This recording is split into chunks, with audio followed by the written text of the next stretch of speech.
This module is about developing your master search strategy. The objectives are to understand what we mean by a master search strategy and what information is useful to gather before you start. We will cover what information to gather before you start, what to consider when you search, using Pico for listing your search terms, and finally your search log. Firstly, when we search for all the evidence for a systematic review, we generally use two types of searching: free text and controlled vocabulary. In free text searching, we generally search in specific fields, usually the title and abstract. Syntax becomes very important in free text searching, and by spending time developing your master search strategy, you will find the best syntax required. Controlled vocabulary, which you probably know, may be described as indexing of thesaurus or subject terms, and most databases have their own controlled vocabulary. For example, MESH is medical subject headings is found in Medline, whereas Embase uses Emtree. The results of using controlled vocabulary searching can be varied and does depend on how good the indexing is. We would generally recommend that you use quite specific terms.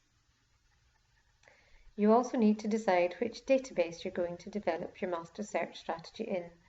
I've always used Medline, as all of the systematic reviews I've been involved in have been in healthcare, but this may vary and it is question specific. It's helpful to gather all the information you need before you start. Key papers, which may be obtained from the scoping searches or from the other review authors. These will give you an idea about the free text terms you will search and what MESH terms you're going to search for in your master search strategy. Another good thing to do is to look to see if there's been a Cochrane review for the same population or intervention. Cochrane reviews publish all the search strategies, so you can go and have a look at them, which will give you a great starting point. Search terms are very important, and the team can provide you with a lot of help on the initial search terms that you may want to use. I like to gather all this information into a search log to keep it all in one place. Now, I'm sure you'll recognize this slide, and I'm sure you probably use it in your own teaching. It becomes very important when undertaking a search for a systematic review, as you're trying to capture all of the relevant information available on your question.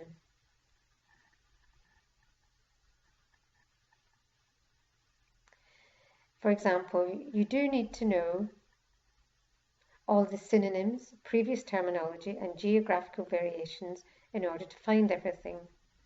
If you're using truncation or wildcards, it needs to be in the right place, otherwise you might find you're getting too much irrelevant material. Adjacency searching also becomes important because you need to decide whether you use ADJ2 or ADJ5, but keep checking your results. One way of thinking about your search terms is to use the PICO model. PICO stands for population, intervention, comparator, and outcome. Here's an example of one which has been started. Here's another way of laying out this information which I particularly like. Create your search log before you start and gather your information together and begin to build up your search strategy using it. Here's the kind of thing you want to capture and keep. As you develop your master search strategy, make sure it captures your key papers, try different things, give yourself time, keep checking your results to make sure you're capturing relevant information. Record what you're doing for your own records. You may do this as saved search strategies, but you could also record it in your search log. When you're happy with it, agree it with the rest of the team and run your search. Thank you for listening.